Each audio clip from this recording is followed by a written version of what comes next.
Now, who knew that Kendall Jenner and a can of Pepsi could kill racism? That's just a portion of the controversial Pepsi ad that recently launched a social media firestorm. Many blasted the company for the tone-deaf ad and accused them of whitewashing demonstrations against police brutality where protesters have been attacked. They compared the moment where Kendall Jenner is seen giving a can of Pepsi to an officer to a picture of protester Aisha Evans in Baton Rouge, Louisiana. Evans was a peaceful demonstrator, but officers still roughly arrested her. Even Reverend Bernice King, daughter of the famed Martin Luther King, tweeted about the ad. She posted a picture of an officer pushing her father, Reverend Dr. Martin Luther King Jr., as he protested during the Civil Rights Movement. Her caption said, and I quote, I loved this tweet, "If only Daddy would have known about the power of Pepsi." Other Black Lives Matter activists tweeted their own thoughts as well. DeRay McKesson, "If I had carried Pepsi, I guess I never would have gotten arrested. Who knew?" And Brittany Packnett, "I forgot my Pepsi. Those nights we got tear gassed and pepper sprayed. Guess at Pepsi would apologize to Ferguson police for that though." Since then, thousands of people have tweeted against the ad, causing Pepsi to pull it. And then they issued this apology saying, quote, "Pepsi was trying to project a global message of unity, peace, and understanding. Clearly we missed the mark and we apologize. We did not intend to make light of any serious issue. We are removing the content and halting any further rollout. We also apologize for putting Kendall Jenner in this position." End quote. Now, some call the apology insincere. I call it crazy. Others say this isn't Pepsi's first misstep. A few years ago, the company pulled its Mountain Dew ad showing a police lineup of 5 black men and a goat after similar outrage. Yes, I said a goat. Many say these ads point to a bigger issue of a lack of diversity in these companies who missed the mark when trying to appeal to the black community.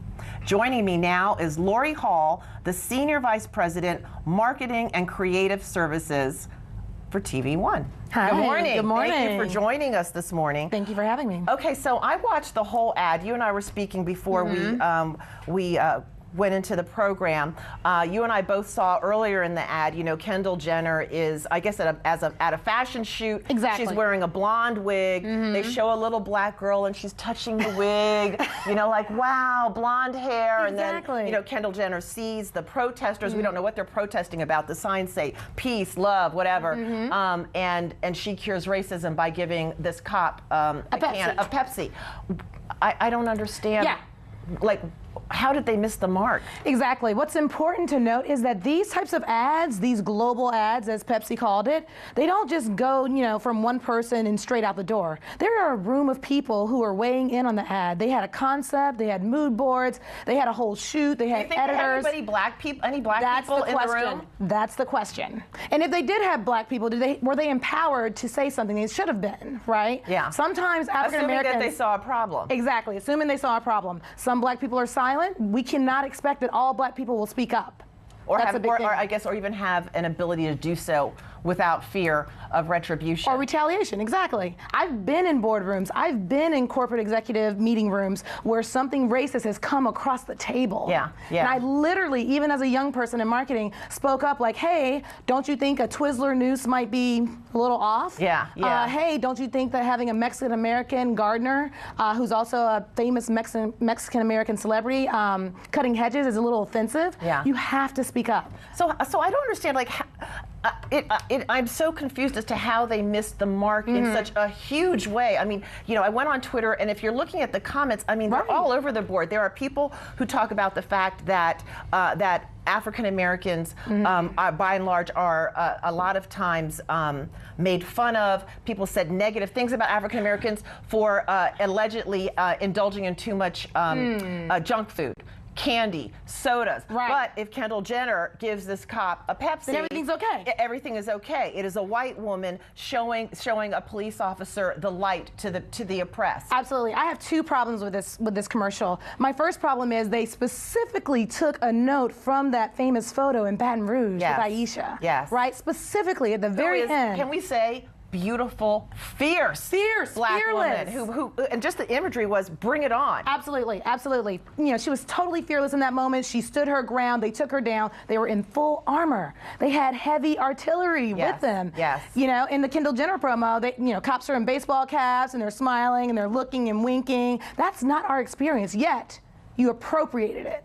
On purpose. So do you think that you see coming down the pike? Just predict for me. Are we going to see, something similar to what like Uber has done and Airbnb and the power Lyft? of the money. Are they going to give money to Amnesty International? Are they going to give money to the Black Lives Matter movement? That's what I do. Exactly. That's what you do. But I think what they're doing is they're going to apologize and they're going to let it die. And how do they apologize to Kendall Jenner? Exactly. Can we just say, like, did you find that bizarre? How about an apology to all of the people who have been slain by cops in this country? Just say, like, in the last year. What we have to see is there is real science and psychology behind this. The Kendall Jenner in the blonde wig, that's Kenneth and Mamie Clark's black doll, white doll test. There you have it. When we look at this issue here now, because it's gone from Black Lives Matter to Blue Lives Matter. So this is Edward Bernays, the father of propaganda in this country, and this is how narratives are used to reconstruct reality and create a false narrative, because now, why didn't they have the cop give the Pepsi to a black protester? Yes. Yes. Instead of having a white woman give the Pepsi to a white cop. Well, and let me ask you, like, India, what do you think? Because I found this fascinating. The ad aired and was pulled on the same day Well, that Jeff Sessions came out with this statement about revisiting consent decrees and all of the concessions that police officers have made across the country, and said that the Trump administration is basically about empowering the boys in blue. Michelle, you give them too much credit. You were giving them far too much credit. They are not that coordinated. They don't get it. Right? They just got busted, and they were like, we better get this out of here quick, because they have seen the impact of what happens when you make bad choices. You know, and the wonderful thing about what's happening now is that people are standing up, right? And so if any blessing has come out of this administration and the things that we're facing, it's that people are awake, and they are demanding that we be treated in a certain way, and we're not going to accept all this kind of craziness. Like, this was a bunch of foolishness, like from the door. I went through a range of emotions when I looked at this ad. First, I thought, what is this? I was just a little confused because I wasn't sure where we were going with it. And then I kind of moved on to rage, you know, and I had this conversation last night with a group of people, and I thought, you know what? These people have really lost the plot. Yeah. They've lost it completely. Absolutely. And from a diversity perspective, right, in the boardroom, this isn't even a boardroom issue, frankly. These are marketing executives who sit in a room together. This wasn't even at the board level, right? And they are actually gonna say, okay, this is okay. If you look around, though, it's, to your point, were there any black people in the room? And if they were they empowered to do anything? And they rarely ever are, right? There's that one person. And so the issue around diversity is increasing the number of executives of color in the room, not just one, because the one is going to be powerless to kind of move the needle or be ostracized because they do in a way that matters. Well, I will tell you, we've got a second, I've got to go, but I got to tell you, in this era of #justice and seeing how much money, you know, I think it was delete Uber. How much money that put in the coffers of Lyft.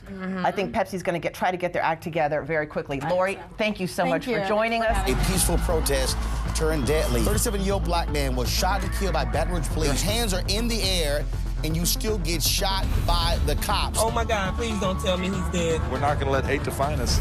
Race is a big part of this. If truly all lives matter, then all lives need to matter equally. What we require is action. What we require is accountability. We understand that black lives do matter, and we will keep focused on this issue. NewsOne Now, every weekday morning at 7 on TV1.